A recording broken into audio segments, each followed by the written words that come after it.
Hey, what's up guys? Imran here, Monster Gadgets. I hope you're all having a wonderful day wherever you might be. Thank you so much for joining me. And in today's video, as you guys can see, I am in the back seat of my 21 Tesla Model 3 Performance. I thought maybe change up the scenery a little bit, give you guys a different view of my background. So here I am. And today I'm going to talk to you about hitting 1,500 miles on my Model 3.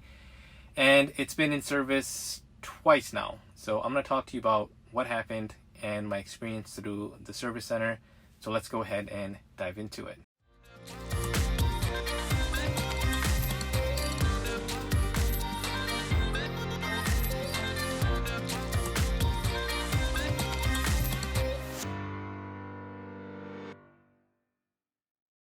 Alright guys, welcome back. So first, let's talk a little bit about why I had the service calls and what was wrong with my Model 3. So if you have not checked out my previous video, go check out my previous video about the delivery day. I talked a little bit about my experience during the delivery day process and how everything went pretty much as smooth as one can expect. So what happened between the delivery day to now is two things. Number one, when I got my windows tinted, which by the way, I do a video on that too, so make sure you check out that video as well if you're interested in how I got my windows tinted on my Model 3.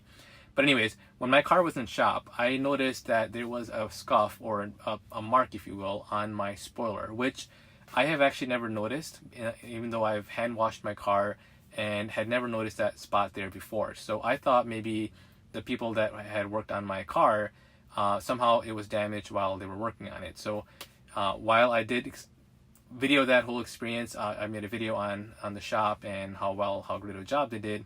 I went back and checked to make sure that that damage did not actually occur at the shop, which I can confirm it was not an issue from the shop itself. The mark, it's weird. What happened was in broad daylight, you really can't see it, but because the car was inside the shop, like indoors, it was more visible.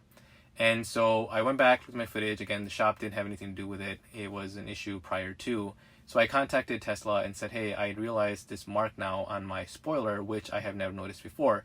And this was around the time that I got the window tint, so I'm not sure exactly how many miles. I think I had around 600 miles or so. Don't quote me on that, but I think it was somewhere around there. So I contacted the Tesla shop, and they said, let us take a look at it, bring it in.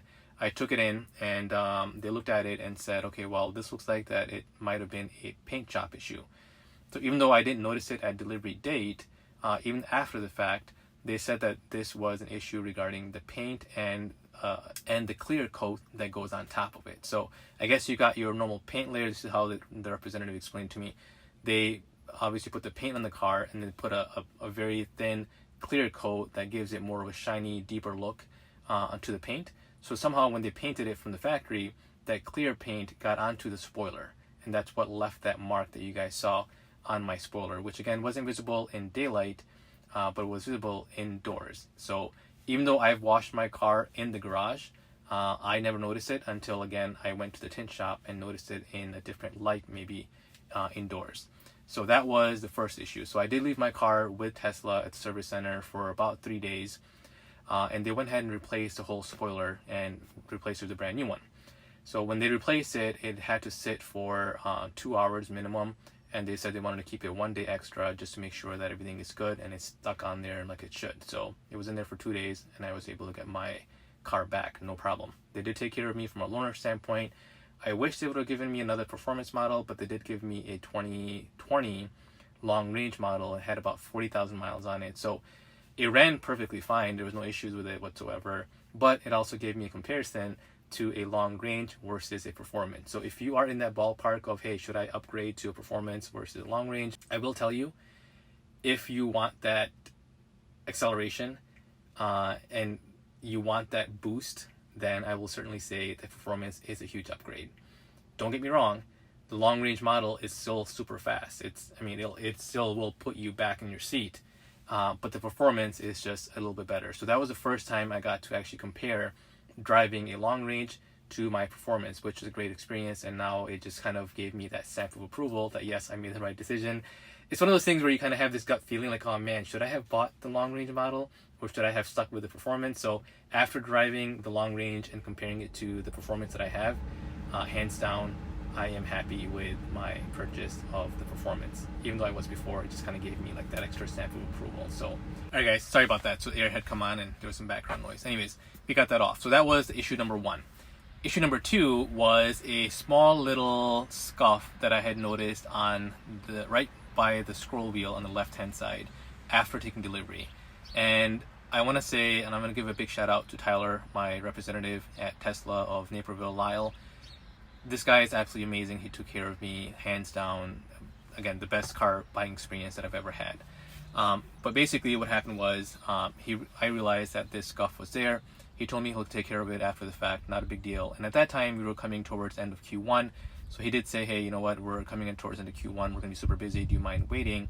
Because it's not a big issue. It's just more of a cosmetic issue. And I said, yeah, absolutely. I'm happy to wait on it. So after Q1 ended up, a week later, I contacted him and said, hey, Tyler, I want to make sure I get this taken care of. And he was on top of it.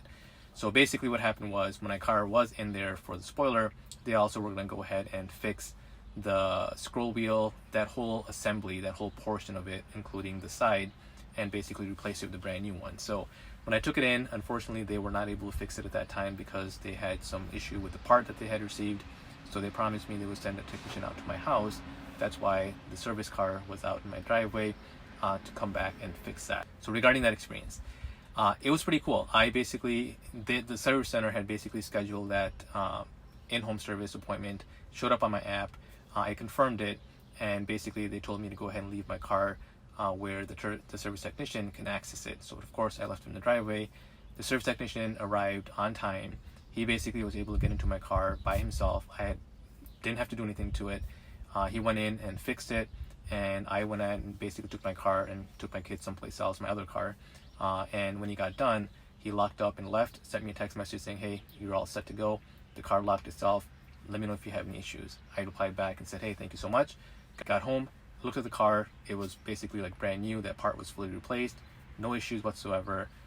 By far, hands down, the best service experience I've ever had with any car. You can't have that experience with any other make or model. At least I've never experienced it. I've always had to take my cars in, get them serviced, and sometimes there's issues and then things like that. And I'm not saying Tesla's perfect with all the services, but this particular time it was super easy. I left my car in the driveway. The guy came out, had full access to it, went ahead and fixed it, sent me a text.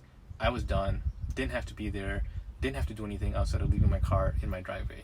And so that was an awesome experience. That is why I've had 2 service calls on this car so far in the 1,500 miles that I've driven it, both stemming from actual factory issues after taking delivery of the car. So it was a zero cost to me. Of course, they covered it for free, and I'm very, very grateful for the fact that they even covered the spoiler after so many 100 miles or whatever, again 600 miles on the car, and they went ahead and replaced it. So Tesla, thank you. I appreciate it. Tyler at Naperville Tesla, thank you so much for your help so far. You've been absolutely amazing, and I will be sure to request you, if you're not already assigned to me, for the Cybertruck when that comes out. So that is my 2 service appointments that I've had so far. All right, let's talk a little bit about me hitting 1,500 miles on my Model 3. So I did a video on hitting 500 miles and what I thought of 5 things I like and dislike about the car. And those still stand. So if you haven't checked out that video, I'll go ahead and link it in the description below. Go check that out later on. But a couple things that I want to add to the list that I've noticed now that I've hit 1,500 miles that I think could be improved by Tesla. So first thing is, I am on Twitter. So if you're not following me on Twitter, go follow me on Twitter. I'll go ahead and leave it here. But I see a lot of people posting about their updates, software updates that are coming out. And while I don't know exactly how Tesla pushes these updates out, I do know that some people get it before others. And it might just be because of where they're at geographically. Maybe those updates apply to them more so than others. But it's kind of weird that they're not able to push out updates all at once to all the owners at the same time. So that kind of bugs me a little bit because I see updates coming out where other people are getting it first, and I'm like, hey, I'm still running on 2 versions before. So I'm not sure what that is. So I wish Tesla would improve on that a little bit.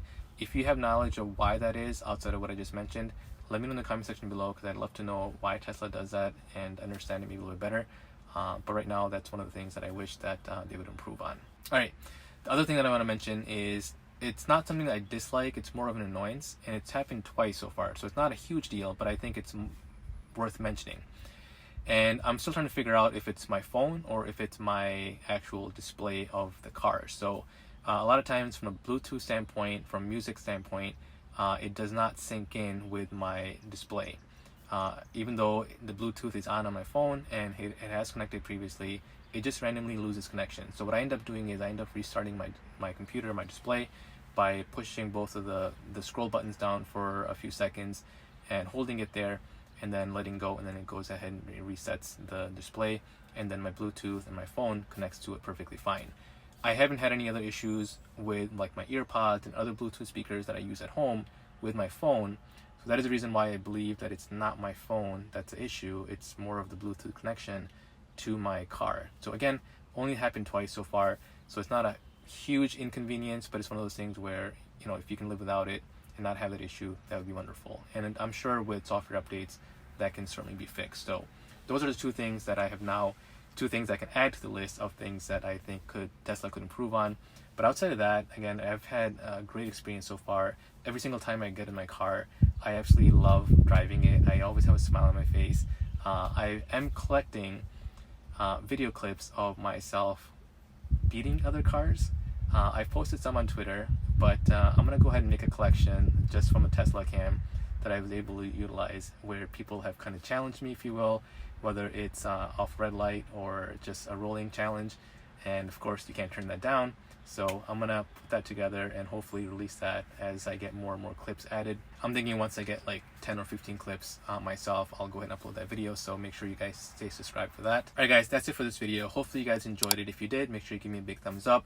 Subscribe to my channel if you love Tesla and you love tech. Make sure you stay tuned for a lot more upcoming videos, and I will see you guys next time. Goodbye.